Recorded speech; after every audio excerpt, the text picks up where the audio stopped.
Bien, buenas noches y vamos a empezar una nueva clase de Pentateuco. En realidad vamos a continuar con el guión de introducción a los libros históricos en el que nos encontramos. Si hacéis memoria, veréis que yo he hablado de he introducido la historiografía bíblica y he hablado de los 6 adjetivos con los que podemos caracterizarla. Habíamos estado ya haciendo un importante aperitivo de la historiografía bíblica. Y vamos a entrar en el siguiente epígrafe, que es la perspectiva narrativa de la historiografía bíblica. Es interesante el propio título del epígrafe. Aquí voy a seguir a Beatrice Ouary, una profesora de la Universidad de Lovaina, que tiene un desarrollo interesante sobre el manejo del tiempo y la narración, aunque también seguiré un tanto a algunos aspectos a Corinne Lenoir, otra exegeta conocida.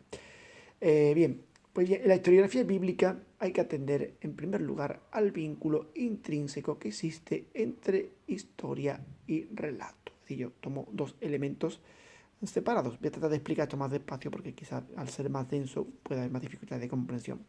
Tengo dos elementos, historia y relato. Yo tengo unos acontecimientos y los narro.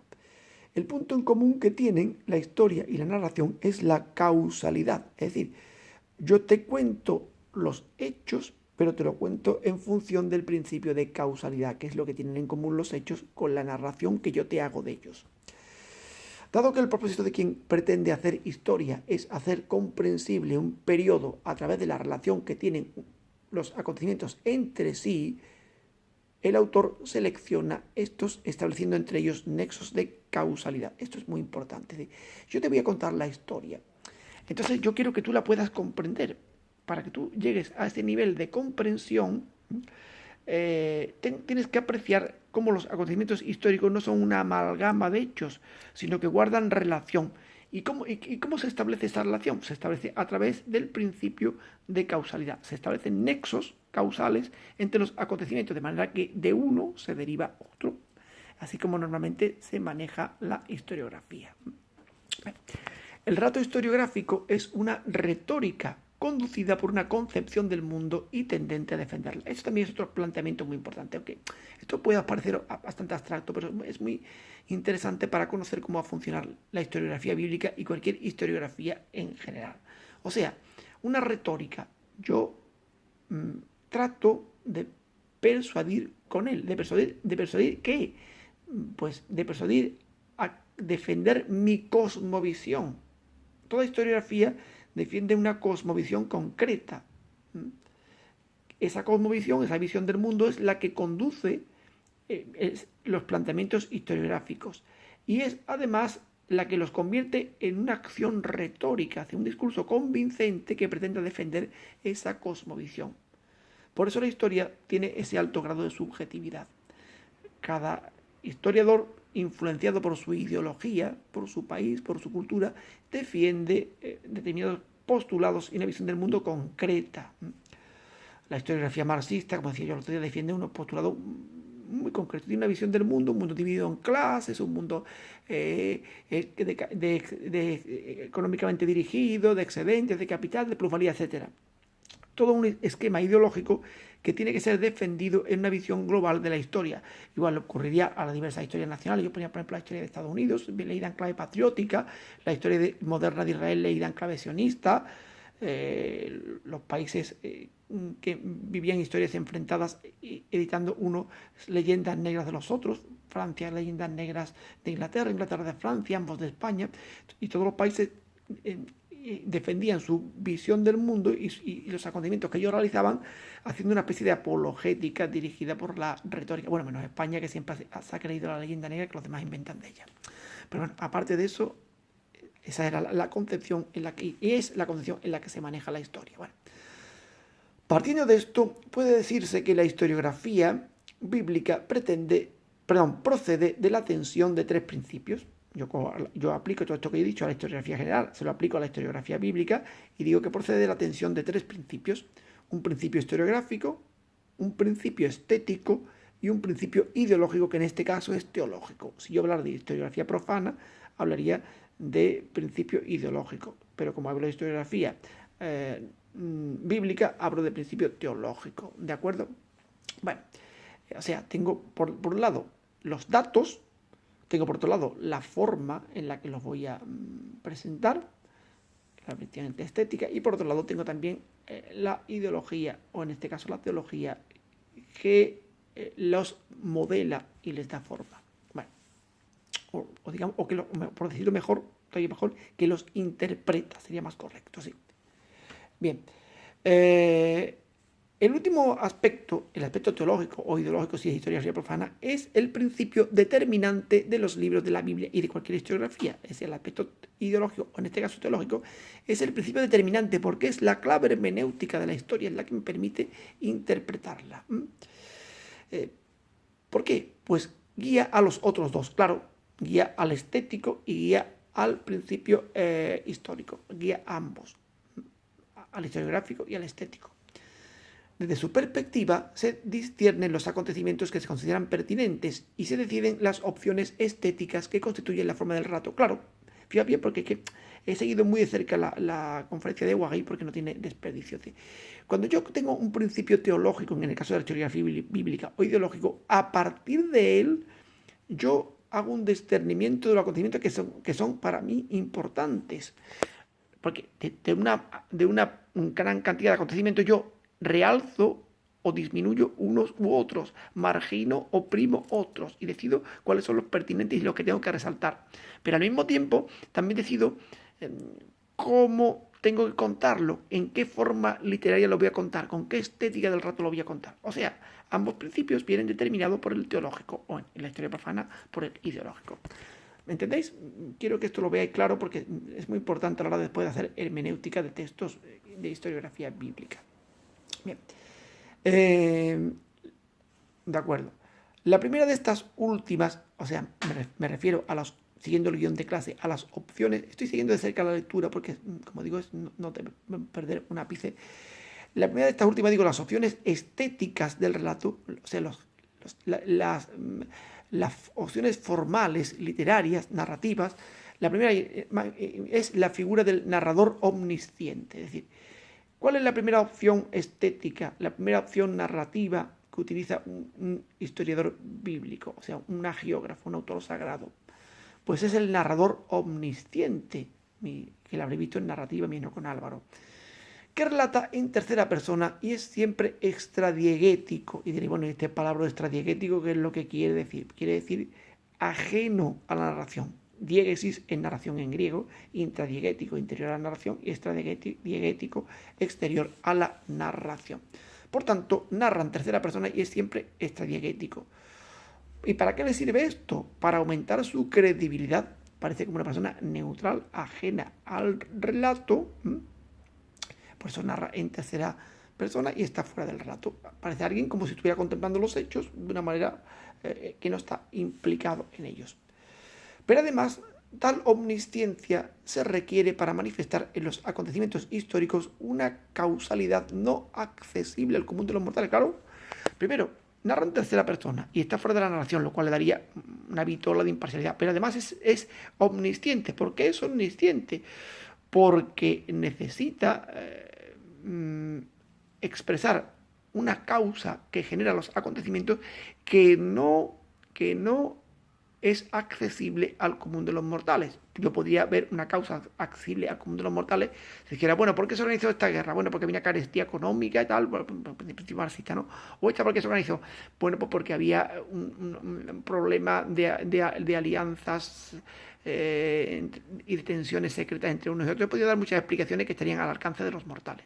Pero si yo voy a poner una causa que está en la trascendencia, en lo divino, esa no es accesible al común de los mortales. Y por eso es importante que el narrador sea omnisciente. Asimismo, esta omnisciencia permite penetrar en la interioridad de los protagonistas de la historia, ya sea Yahvé como los agentes humanos. Fíjate, importante, como es omnisciente, puede entrar en el interior de cada personaje, incluso en el interior del pensamiento divino, lo cual ya le da un juego tremendo a la hora de poder expresar esta causalidad. Es este conocimiento omnisciente del narrador, junto con su anonimato, que hace que ninguna subjetividad se interponga en la narración, el que le confiere el grado de veracidad y fiabilidad que se requiere en un texto inspirado, que requiere un texto inspirado. O sea, su anonimato, el que habla en tercera persona, el que no parezca tener nada subjetivo que se interponga entre él y la narración. Y esta omnisciencia lo que hace que el texto tenga el grado de veracidad y de fiabilidad que requeriría un texto inspirado. Estamos en un texto de la máxima categoría, tiene que ser totalmente veraz. Pues ese mecanismo narrativo permite al autor sagrado expresar la revelación a través de esa herramienta literaria. Permite que tú captes mejor el carácter revelado del texto. Bueno, esa sería la primera herramienta estética, la primera opción estética del narrador. La segunda sería el tiempo. El tiempo, que es una categoría central en la narración. ¿Cómo se maneja el tiempo en la narración? El juego entre el tiempo de narrar y el tiempo narrado, que ya lo dije yo cuando hablábamos del Pentateuco, que permite restar importancia a determinados periodos abreviándolos, convirtiéndolos en sumarios, o resaltar el tiempo que cuenta ralentizando la acción. Claro, recordáis, como yo ya no quiero repetirlo, la diferencia entre tiempo de narrar y tiempo narrado. Cuando yo acorto esa diferencia, ralentizo el tiempo y lo pongo de relieve, le doy importancia. Pero si yo agrando esa diferencia, convierto el relato en un sumario, en un resumen breve de lo que ocurrió y le resto importancia al acontecimiento. Fijaos cómo funciona aquí el manejo del tiempo. Para distinguir este tipo de tiempo hay que estar atentos a los discursos en estilo directo, aquellos que se ponen con 2 puntos y que reflejan las palabras de los protagonistas de la acción. Discursos en estilo directo que llevan valoraciones de los personajes sobre los acontecimientos que suscitan una auténtica jerarquía de los mismos a lo largo del relato. Es decir, tengo una serie de balizas que son discursos en estilo directo que contienen valoraciones personales del personaje que pronuncia el discurso, y esa valoración personal es la que le da una mayor o menor jerarquía al acontecimiento, la que le da su importancia, porque es el personaje implicado el que se pronuncia. Con esa herramienta se van manejando la importancia de los acontecimientos a lo largo del relato. Pues bien, fijaos bien, ya tenemos las fundamentales herramientas que van a usar los autores bíblicos en su historiografía, y tenemos resumido lo que podemos manejar y fundamental de la historiografía bíblica. Con esto ya podríamos nosotros tener una idea de cómo enfrentarnos en líneas generales a la exégesis de estos textos. Bueno, a partir de aquí tenemos que centrarnos ya en la introducción a la investigación crítico-literaria de los libros históricos. Ya que hemos dicho todos estos elementos introductorios de la historiografía bíblica, podemos enfrentarnos ya a la investigación crítico-literaria, a la historia de la redacción y a la historia de la forma, ¿vale? Y vamos a enfrentarnos al gran bloque que nosotros queremos introducir, a la historia deuteronomista. Lo haremos con, como dice el subepígrafe A, con descripción y características generales. Bueno, lo primero que tenemos que saber qué es esto de la historia deuteronomista y cómo se elaboró la hipótesis que sostiene la existencia de esta historia deuteronomista. Bueno, los judíos, hay que decir en primer lugar, incluyen la historia deuteronomista, estos libros. Cuando digo los judíos, los incluyen. Podríamos decir, los judíos incluyen estos libros, que serían más, podríamos cambiarlo aquí, ¿verdad? Y hacéis una corrección en el guión, estos libros, que sería más legible para vosotros, así mejor. Bien. Estos libros entre los profetas anteriores, ellos le llaman así, profetas anteriores, porque se pensaba que Josué y Reyes habían sido escritos por profetas. Tenéis ahí la cita de la obra de Flavio Josefo en Contrapión 1.8. Por tanto, tienen profetas anteriores, que son los libros históricos, y profetas posteriores, que son los profetas que nosotros conocemos en el canon bíblico, tanto los profetas mayores como los 12 profetas menores. Bueno, la teoría documentaria en sus distintas variantes alargaba el Pentateuco hasta Josué, Jueces e incluso Reyes. ¿Recordáis cuando hablábamos de un hexateuco e incluso de un eneateuco? Eso lo recordáis, ¿no?